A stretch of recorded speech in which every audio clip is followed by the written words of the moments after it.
आपण डिप्रिसिएशन या चॅप्टरमधलं पहिलं इन्स्ट्रक्शन बघतो. काय आहे बघा. Siddhi limited Ratnagiri purchased machinery costing of ₹2 lakh on 1st of April 2015. Depreciation is charged at 10% on original cost each year on 31st March. ठीक आहे. Give journal entries, machinery account and depreciation account for the years 2015-16, 2016-17, 2017-18.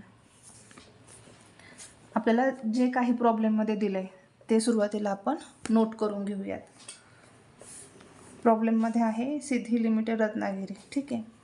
मग हे नाव आपल्याला आपण ज्यावेळेस journal entries तयार करणार त्यावेळेस आपण in the books of Siddhi limited Ratnagiri असं लिहिणार त्यामध्ये, आणि मग त्याच्या खाली जर्नल एंट्रीज करणार आहे. आता यामध्ये परचेस्ड मशिनरी सांगितले, मग आपण वर्किंग नोट असं म्हणूयात.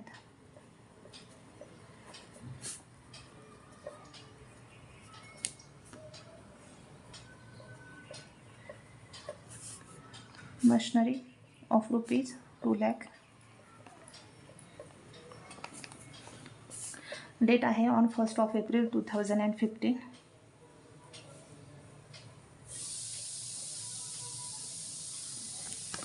डिप्रिसिएशन रेट आहे 10% on original cost. Original cost असणार आहे 2 lakh. ठीक आहे. यावरती 10% आपल्याला डिप्रिसिएशन आहे. सो आपण डिप्रिसिएशन कॅल्क्युलेट करताना 2 lakh इंटू 10/100, 10% ऑन 2 lakh.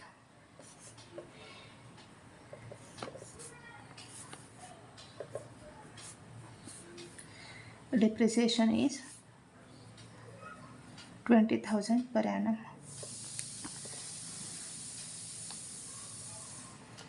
ठीक आहे. आता याचे आपल्याला जर्नल एंट्री सांगितले आहेत. मशिनरी अकाउंट, डिप्रिसिएशन अकाउंट सांगितलेलं आहे. फॉर द इयर सांगितलेले आहेत ते इयर आपण नोट डाऊन इथं करून घेऊयात.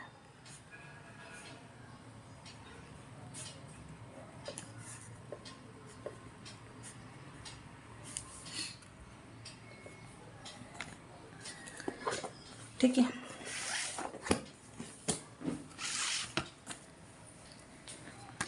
आपल्याला याच्या जर्नल एंट्रीज तयार करायच्या आहेत.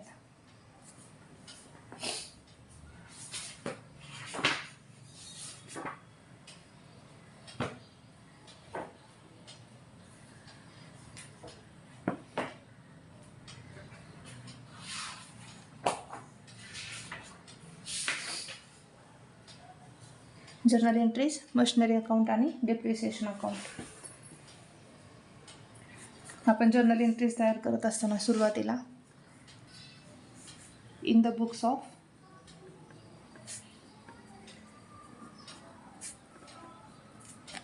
आपण मगाशी नाव पाहिलेलं सिद्धी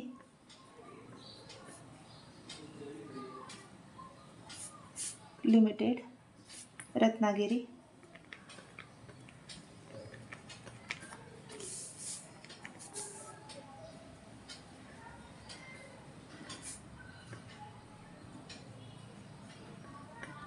जर्नल एंट्रीज. जर्नल एंट्रीज तयार करत असताना आपण एक कॉलम करणार आहे डेटसाठी.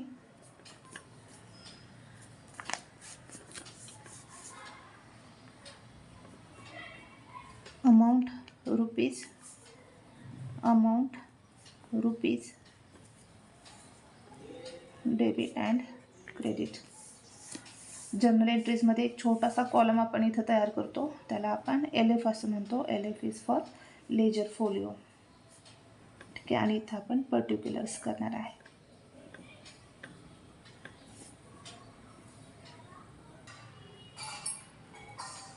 हे फक्त मी व्यवस्थित आखून घेतले. आता यामध्ये आपण जे वर्किंग केलेलं आहे त्यामध्ये आपल्याला मशिनरीची ओरिजिनल कॉस्ट दिसते 1st of April 2015ला ₹2 lakh. ठीक आहे. त्याच्यावरती डिप्रिशिएशन आपण काढलेलं आहे पर ॲनम ₹20,000. ठीक आहे. यावरून आपण आणखीन थोडंसं वर्किंग करणार आहे. आपण परचेस केली होती मशिनरी 1st of April 2015. ठीक आहे. मशिनरी परचेस्ड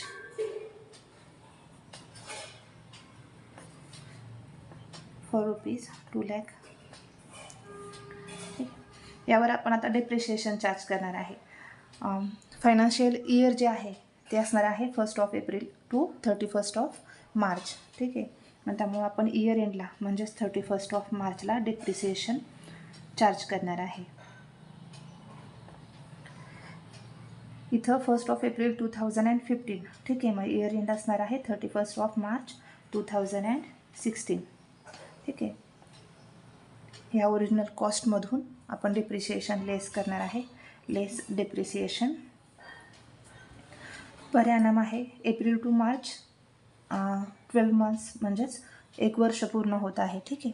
म्हणजे एप्रिल टू मार्च आपण पर ॲनम डेप्रिसिएशन या ठिकाणी लेस करणार आहे of rupees 20,000. Answer is 1,80,000. It is called written down value of that asset. हे झालं फर्स्ट इयरचं डेप्रिसिएशन 2015 अँड 16. आपण 3 years डेप्रिसिएशन कॅल्क्युलेट करणार आहे 2015 अँड 16, 16 अँड 17, 17 अँड 18. ठीक आहे. सेकंड इयरमध्ये काही परचेस केलेलं नाही, सो आपण डायरेक्ट डेप्रिसिएशन लेस करणार आहे 1 मार्च. इथे 2016 आहे, इथं 2017 येणार. Less depreciation from written down value. आपण जी मेथड यूज करतो आहोत ती आहे स्ट्रेट लाईन मेथड किंवा फिक्स्ड मेथड. ठीक आहे. Fix depreciation method. मग आपण डेप्रिसिएशनची व्हॅल्यू सेम राहणार आहे. Less depreciation 20,000. Written down value is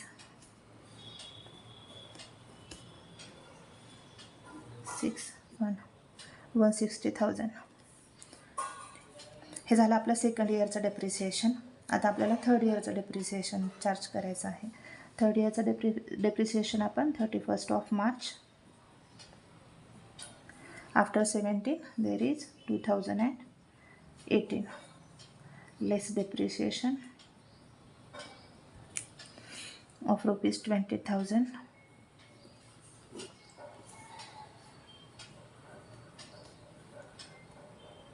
Four, 5, 6, 140,000 is the written down value.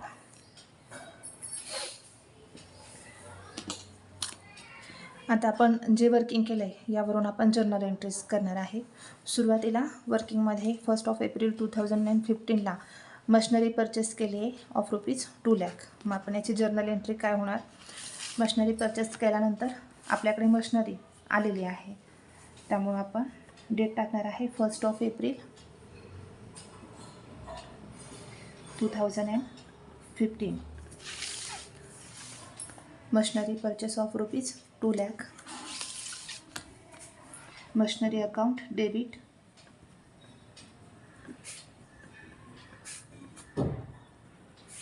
2. आपल्याकडचे कॅश जाणार आहे, पण आपण इथं 2 कॅश अकाउंट किंवा व्यवसायाचे सगळे व्यवहार हे चेक न होतात असं गृहीत धरून आपण 2 बँक अकाउंट करणार आहे. चेक आहे त्यामुळे या ठिकाणी आपण बँक अकाउंट करणार आहे. LF डॅश येणार amount of rupees 2 lakh.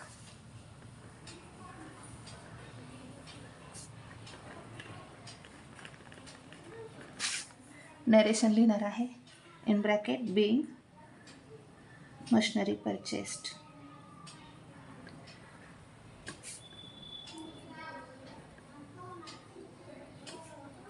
Bracket complete.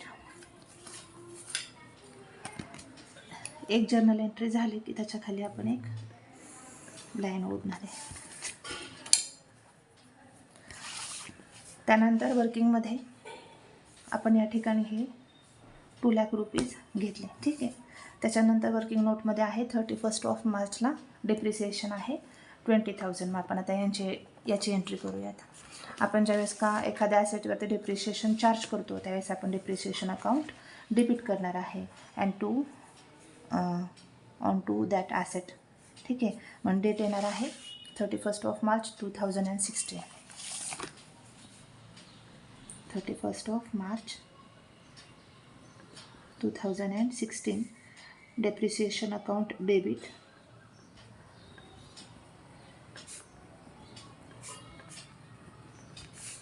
to machinery account.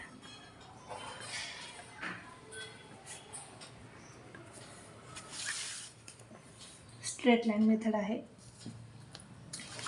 Depreciation आहे पर annum is 20,000.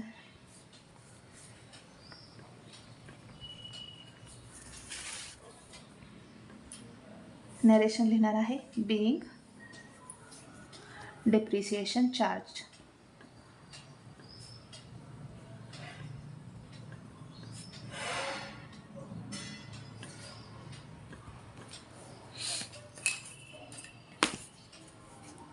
Journal entry complete झाली.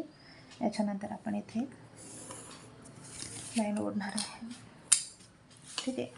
आपण फर्स्ट इयरमध्ये आपण 1 एप्रिलला मशिनरी परचेस केली होती त्याची एंट्री केली. त्यानंतर डेप्रिसिएशन चार्ज केलं होतं त्याची आपण एंट्री केली. ठीक आहे. रिटर्न डाऊन व्हॅल्यू आपण जर्नल एंट्रीमध्ये घेत नाही. ठीक आहे.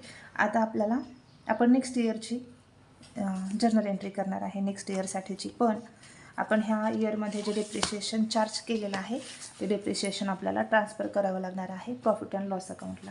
Depreciation is considered as expense. So आपल्याला त्याला प्रॉफिट अँड लॉस अकाउंटला ट्रान्सफर करावं लागणार आहे ॲट दी इयर एंड. ठीक आहे. मग डेट राहणार आहे इयर एंड आहे 1 April to 31 March. Financial year आहे. इयर एंड आहे 31 मार्च. ठीक आहे. मग ह्याच दिवशी आपण हे डेप्रिसिएशन ट्रान्सफर करणार आहे प्रॉफिट अँड लॉस अकाउंटला.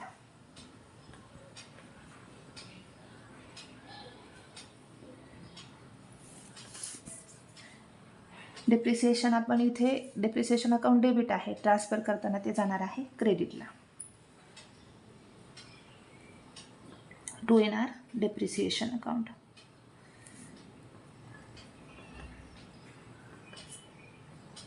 आपण ट्रान्सफर करतोय ते प्रॉफिट अँड लॉस अकाउंटला.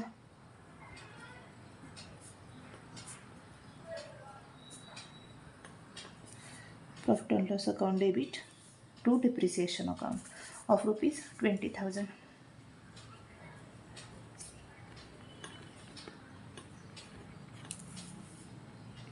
नरेशन लिहित असताना इन ब्रॅकेट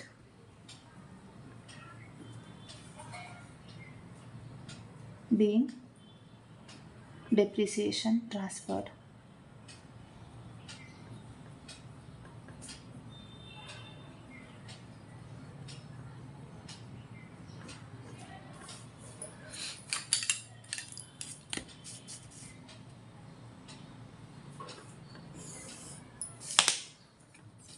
हे झालं आपला 2015 to 16 या इयरच्या एंट्रीज. ठीक आहे. एक मशिनरी परचेसची आहे आणि दोन्ही एंट्रीज आपल्या डेप्रिसिएशनच्या आहे. एक आहे चार्जची दुसरी आहे ट्रान्सफरची.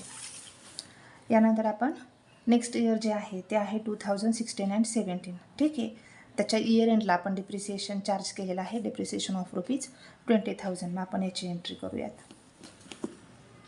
आता इथं परचेस वगैरे दुसरं काहीच नाही त्यामुळे आपण डायरेक्ट डेप्रिसिएशनची एंट्री करणार आहे. डेट टाकायची आहे. डेट आपण वर्किंगमध्ये आहे नोट केलेली आहे 31 मार्च 2017.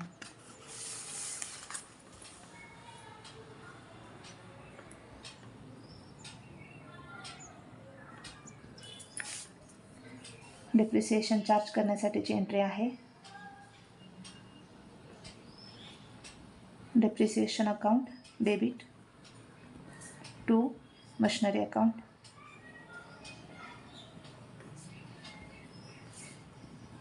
being depreciation charged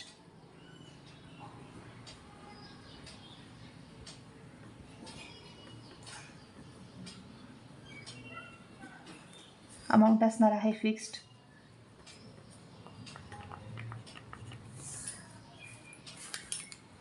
आता हे जे डेप्रिसिएशन चार्ज केले आपण ते ट्रान्सफर करणार आहे. ट्रान्सफर पण आपण त्याच डेटला करणार आहे. इयर एंड आहे 31 March 2017. Transfer to profit and loss account. Profit and loss account आपण असं पी अँड एल अकाउंट असं लिहिलं तरी चालेल.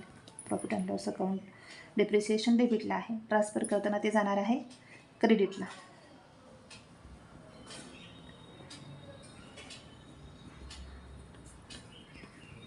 Amount of ₹20,000.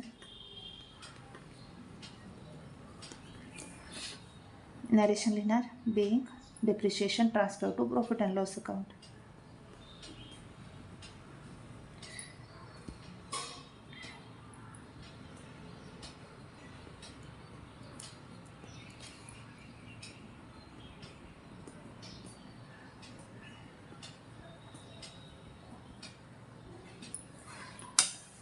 Bracket complete.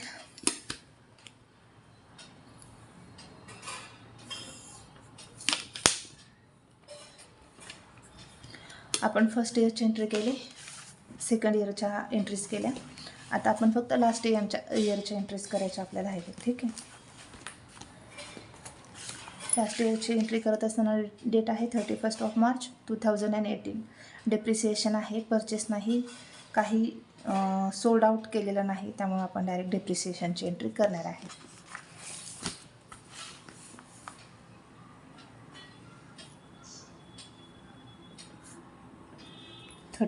March 2018 depreciation चार्जची entry आपण करणार आहे. So depreciation account,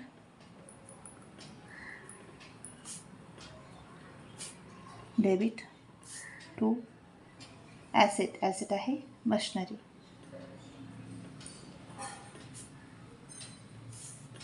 narration being depreciation charged. Amount fixed आहे डेप्रिसिएशनची, त्यात चेंज होणार नाही. सो अमाऊंट असणार आहे 20,000.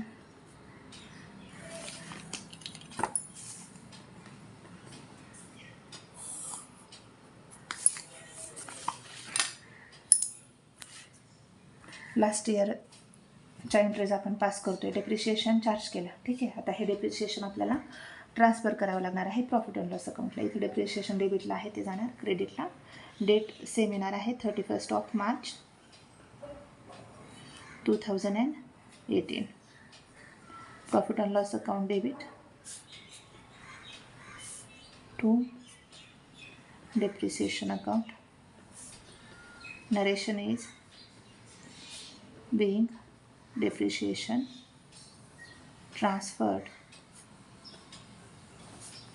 to profit and loss account.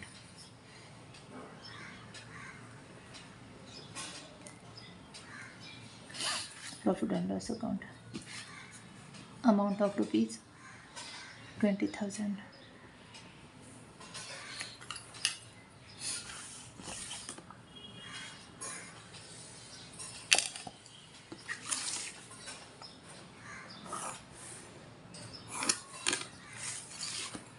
ठीक आहे. या ठिकाणी आपल्या जर्नल एंट्रीज पूर्ण झालेत.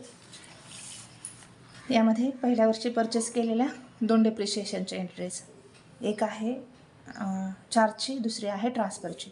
दुसऱ्या वर्षी डेप्रिसिएशन चार्जची एक एंट्री, ट्रान्सफरची एक एंट्री, आणि तिसऱ्या वर्षी आहे डेप्रिसिएशन चार्ज आणि ट्रान्सफरची एक एंट्री आहे. ठीक आहे. म्हणजे आपण यातला ह्या दोन्ही एंट्रीज केल्या.